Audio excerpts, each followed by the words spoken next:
দেশে আপনি যাই করেন, বাংলাদেশের সাধারণ মানুষের জীবনযাত্রার মান হচ্ছে যে কোনো বাজেটের প্রধান লক্ষ্য হতো। যত তাড়াতাড়ি নির্বাচনের মাধ্যমে একটা নির্বাচিত সরকার আসবে, এটাকে রোধ করা সম্ভব এই একমাত্র পথ, আর কোনো পথ তো নাই।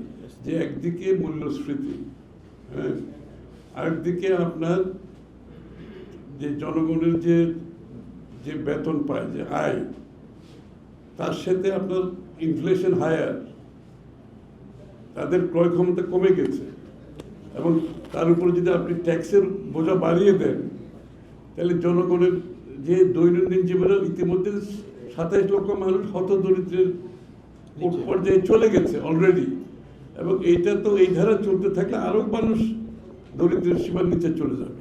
আপনাকে তো জনগণের দৈনন্দিন জীবনযাপনের বিষয়টা মাথায় রাখতে হবে। প্রথমে দেশে আপনি যাই করেন, বাংলাদেশের সাধারণ মানুষের জীবনযাত্রার মান হচ্ছে যে কোনো বাজেটের প্রধান লক্ষ্য হতে হবে। তার জীবনযাত্রার মান যাতে এফেক্ট, সেটা আপনার কর পলিসির মাধ্যমে হোক, সেটা সরকারের যে কোনো নীতি, সোশ্যাল সেফটি নেটের কথা বলেন, প্রথম লক্ষ্য হওয়া উচিত।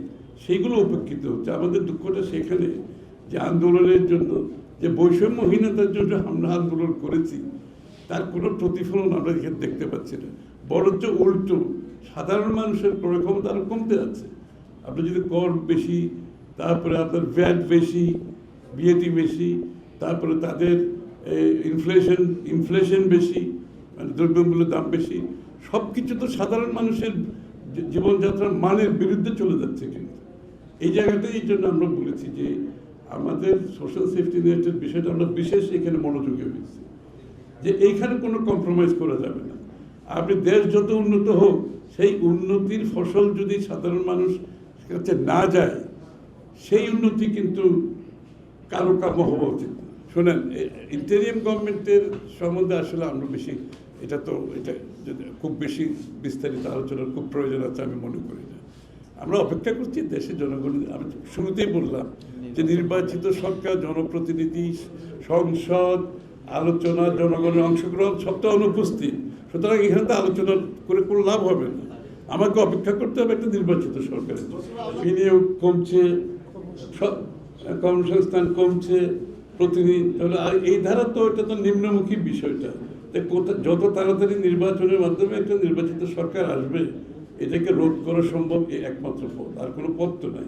ম্যাজিক হার্বাল টুথপেস্ট দূর করে দুর্গন্ধ সৃষ্টিকারী দাঁতের সমস্যা। ইয়েস, দেখাও তোমার ম্যাজিক। কারণ আপনাকে স্বল্প, মধ্য, দীর্ঘমেয়াদী পরিকল্পনার মাধ্যমে অল স্টেক হোল্ডারকে এখানে ইনভলভ করতে হবে। তারপরে আপনি দেশটা এগিয়ে যাবে। এখানে তো সবাই সিদ্ধান্ত স্থগিত বুঝেন, সব স্থগিতের থেকে বের হতে হবে আগে। আমরা সব হিসাব বুঝিয়ে দেব, আমরা হিসাব কিতাব করেই বলছি একেবারেই সম্ভব।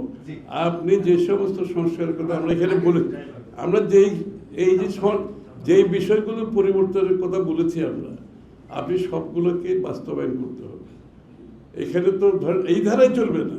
আপনি এখন যেভাবে দেশ চলছে, এই ধারায় কিন্তু শুরু হবে।